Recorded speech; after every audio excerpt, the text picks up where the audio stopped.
ওরে তোরা শান্ত হয়ে বস, তোদের একটা মজার গল্প বলি, মন দিয়ে শোন। শোন তাহলে। দিনটা ছিল ঠিক আজকের মতোই মিষ্টি।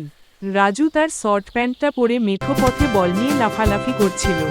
হঠাৎ কণ্ঠে জোর দিয়ে ইয়া বড় এক লাথি মারল বলটাতে।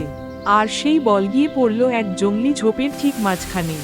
রাজু তো ভয় পাওয়ার ছেলে নয়। সে যেই না ঝোপের ডালপালা সরাল, দেখল কি জানিস?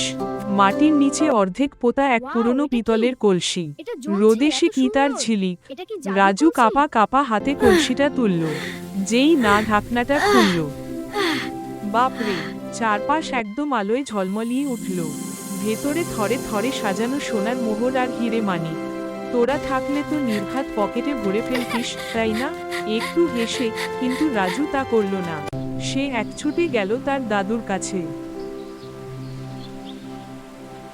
দাদু সব শুনে এসো রাজুকে আমার জড়িয়ে ছোট্ট ধরলেন।